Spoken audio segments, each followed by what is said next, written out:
আমরা আবার ওয়াকআউট করছি। আমরা আবার যখন উপযুক্ত তখন ইনশাআল্লাহ আমরা আসব, অংশগ্রহণ করব, জনগণের পক্ষে কথা বলবো। 4টা নোটিশ আমরা জমা দিয়েছি। আমরা আশা করব সেই নোটিশগুলা জনস্বার্থে, জনদুর্ভোগ নিরসনের স্বার্থে সেই নোটিশগুলা আলোর মুখ দেখবে। এই সংসদে আলোচনার সুযোগ আমরা পাবো। মাননীয় স্পিকার, আমাকে সময় দেওয়ার জন্য আপনাকে ধন্যবাদ। আমরা এখন ওয়াকআউট করছি। আসসালামু আলাইকুম। মাননীয় বিরোধী দলের নেতা, ওয়াকআউট করার স্বাধীনতা আপনার আছে, বাট সংসদের ভিতরে সবকিছু আলোচনা করা দরকার, না হলে জাতি কি পাবে? আমি অনুরোধ করব আপনারা বসেন, আলোচনায় অংশগ্রহণ করেন, পক্ষ বিপক্ষ বিতর্ক থাকবে, বিতর্কের মধ্যে দিয়েই তো জাতি পরিচালিত হবে আপনাদের নেতৃত্বে।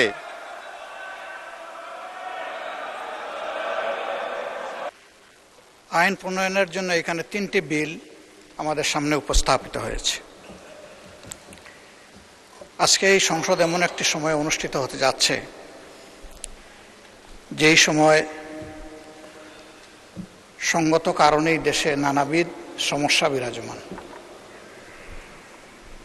অত্যন্ত দুঃখের সাথে বলতে বাধ্য হচ্ছি, এই সংকট এবং সমস্যা তীব্র আকার ধারণ করায় মানুষের যখন জনদুর্ভোগ আমরা লক্ষ্য করছিলাম, তখন তৎকালীন মহামান্য রাষ্ট্রপতির সাথে আমি সরাসরি কথা বলেছিলাম এবং স্পিকারের দায়িত্বে আপনি ছিলেন, আপনার সাথেও আমি কথা বলেছিলাম। মহামান্য রাষ্ট্রপতির সাথে কথা বলে ওনার বরাবরে একটা অনুরোধ জ্ঞাপন করে একটা চিঠিও দিয়েছিলাম। সেই চিঠির কপি আপনাকেও দেওয়া হয়েছে, মাননীয় প্রধানমন্ত্রীকেও দেওয়া হয়েছে। বলেছিলাম যে এই সংসদটা আমাদের জাতীয় সকল কর্মকাণ্ডের মূল হওয়ার যে দাবি রাখে, এই ধরনের একটা স্পর্শকাতর সময়ে সংসদের একটা বিশেষ অধিবেশন আহ্বান করার জন্য। আমি জানি বিধি অনুযায়ী এই অনুরোধ জানানোর কথা মাননীয় প্রধানমন্ত্রীর, তারপরেও আমরা দায়মুক্ত নই, দায়বোধের জায়গা থেকেই এই চিঠিটা ইস্যু করেছিলাম। কিন্তু আজ পর্যন্ত এর কোনো উত্তর পেলাম না। এটার কি হলো? দাবি ছিল সমাজে বিদ্যমান যে সংকট সমস্যা, বিশেষ করে বিদ্যুৎ খাতে যে অব্যবস্থাপনা, একদিকে মানুষ বিদ্যুৎ পাচ্ছে না, লোডশেডিংয়ের জ্বালা, অন্যদিকে বুথড়ে বিল, এর কোনো সদুত্তর নাই। গ্যাসেরও তীব্র সংকট দেখা দিল, আবার গ্যাসের অপ্রতুলতার কারণে মানুষ আবার তেলের দিকে ধাবিত হলো। এই সব নিয়ে একটা জটিল পরিস্থিতি, আর এই সমস্ত পরিস্থিতির কারণেই দ্রব্যমূল্য হু হু করে বেড়ে যাচ্ছে এবং বেড়ে গেল। দুর্ভোগের এই বিষয়গুলো নিয়ে, হ্যাঁ, আইন শৃঙ্খলা পরিস্থিতির অবনতি, আজকে স্বরাষ্ট্রমন্ত্রী মহোদয় তিনি একটা বিবৃতি দিয়েছেন, তিনি কিছু ডাটা তুলে ধরেছেন। আবার আমাদের বিরোধী দলের পক্ষ থেকে ওই ব্যাপারে উদ্বেগ প্রকাশ করে কিছু কথা বলা হয়েছে, তারাও কিছু তথ্যভিত্তিক বক্তব্য রেখেছেন। জ্বালানি সংকটের কারণে এবং বিদ্যুৎ সরবরাহ নিরবচ্ছিন্ন না থাকার কারণে শত শত কলকারখানা বন্ধ হয়ে গেছে। কেউ 700 বলছে, কেউ 900 বলছে, কেউ 95টা বলতেছে, হোয়াট এভার মেবি। কিন্তু বোঝা যাচ্ছে যে বিপুল সংখ্যক কারখানার উপরে এর একটা নেতিবাচক প্রভাব পড়েছে। কারখানা বন্ধ হওয়ার মানে শুধু মালিক পক্ষ ক্ষতিগ্রস্ত হওয়া না, লক্ষ লক্ষ শ্রমিক যারা এখানে শ্রম বিনিয়োগ করে থাকেন তারাও ক্ষতিগ্রস্ত হওয়া। এর পাশাপাশি আমরা যারা দেশের সাধারণ জনগণ, কারখানার এই প্রোডাক্টসগুলো আমরা যারা ব্যবহার করি তারাও ক্ষতিগ্রস্ত। আইন শৃঙ্খলা পরিস্থিতির ব্যাপারে মাননীয় স্বরাষ্ট্রমন্ত্রী তিনি বিবৃতি দিয়েছেন, তিনি একটা তথ্যও দিয়েছেন, কিন্তু আমরা যখন সমাজে যাই তখন তার বাস্তবতা খুঁজে পাই না। এর আগে এখানে বিদ্যুৎ জ্বালানি সম্পর্কেও বিভিন্ন সময় বক্তব্য দেওয়া হয়েছে যার সাথে কোনো মিল ছিল না। স্বয়ং স্পিকারের আসন থেকেও বলা হয়েছিল তখন যে আমার এলাকায় তো বিদ্যুৎ পাই না। এইটার সাথে আসলে আমরা কোনো মিল খুঁজে পাচ্ছিলাম না। সেই কঠিন সময়ে যখন জ্বালানি নিয়ে ভয়াবহ সমস্যা দেখা দেয়, তেল নিয়ে, তখন এই সংসদে একটুখানি আলোচনার ফলে একটা সমাধান বের হয়ে এসেছিল এবং সমাজ আতঙ্ক থেকে রক্ষা পেয়েছিল। আমরা এরকমই একটা সদিচ্ছা নিয়ে এই সংসদ অধিবেশনটা আহ্বান করার অনুরোধ জানিয়েছিলাম এবং আলোচনাকালে এটাও বলেছিলাম যে এটার জন্য কয়েকদিনের প্রয়োজন নাই, কয়েকটা ঘন্টার জন্য ডাকলেই হবে, কিন্তু দেখা হলো না। আজকে আমাদের সামনে এখন 3টা বিল এসেছে, সেগুলো আজকে অবশ্য আলোচনা হবে না, উত্থাপনের জন্য এসেছে, কিন্তু এর মধ্য দিয়ে তার প্রক্রিয়াটা শুরু হবে। মাননীয় স্পিকার, আমাদের এই সংসদটা আমরা সবাই বলে আসছি যে এটা গতানুগতিক কোনো সংসদ না, এটা ভিন্ন ধর্মী একটা সংসদ এবং 24-এর রক্তের উপর দাঁড়িয়ে থাকা একটা সংসদ। আশা ছিল যে সংসদের সূচনা থেকেই আমরা একটা ফ্রেশ স্টার্ট করতে পারবো দেশের জন্য, জাতির জন্য নতুন একটা সূচনা হবে, পরিবর্তনের একটা সূচনা হবে। সেই লক্ষ্যেই আমাদের সংসদ নির্বাচন এবং গণভোট অনুষ্ঠিত হয়েছিল। সংসদ নির্বাচন অনুযায়ী, এর ফলাফল অনুযায়ী সংসদ আহ্বান করা হয়েছে, কিন্তু গণভোটের জন্য সংস্কার পরিষদের সেই সভাটার আহ্বান করা হলো না। এটা যখন উপেক্ষিত হলো, আমরা নোটিশ দিলাম, আলোচনা হলো 3 ঘন্টা, তারপরে বিষয়টা টকড আউট হয়ে গেল। টকড আউট মানে নো রেজাল্ট।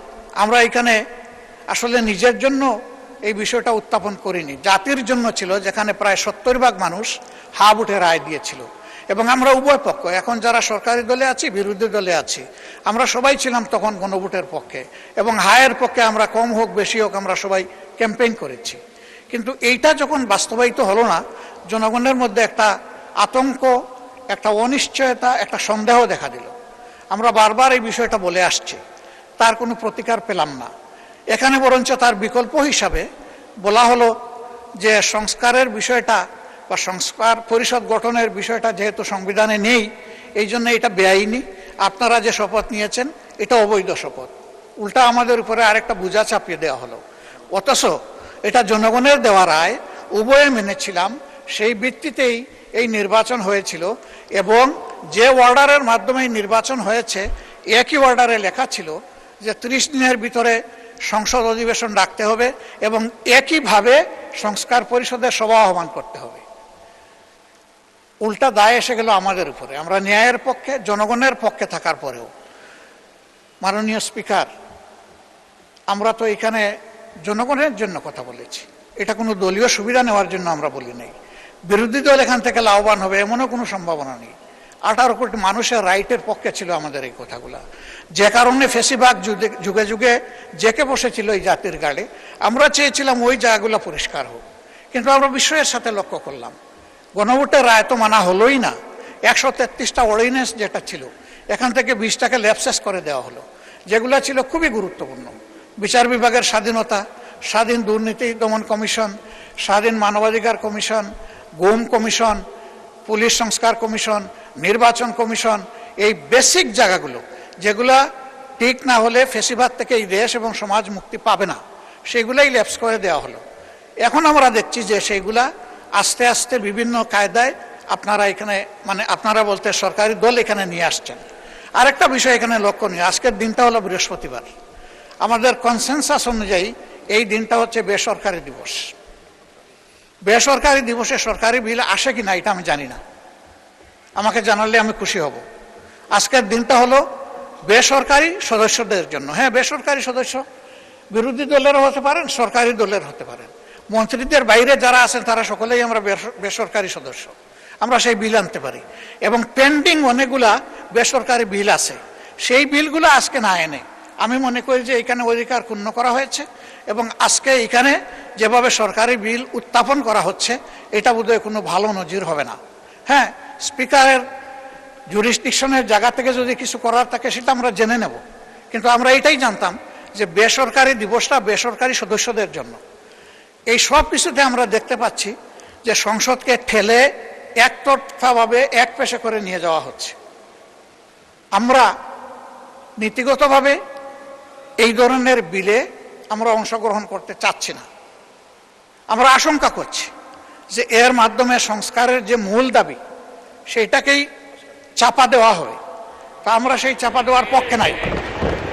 আমরা সংস্কারের মূল দাবির পক্ষে জোরালো এবং স্পষ্ট অবস্থান আমাদের। আমরা এখান থেকে সরিনি।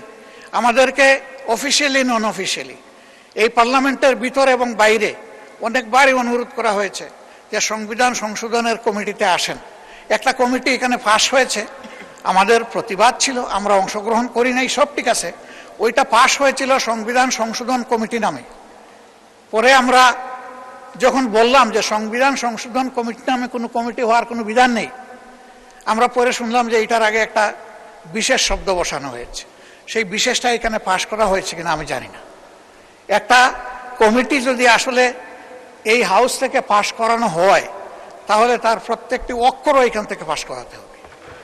সেটা তো হয় না, ওইটার পক্ষে আমরা ছিলাম না, এটা বড় কথা না। আমি বলছি যে এখানে প্রসিডিওরটাও মেনটেন করা হয়নি।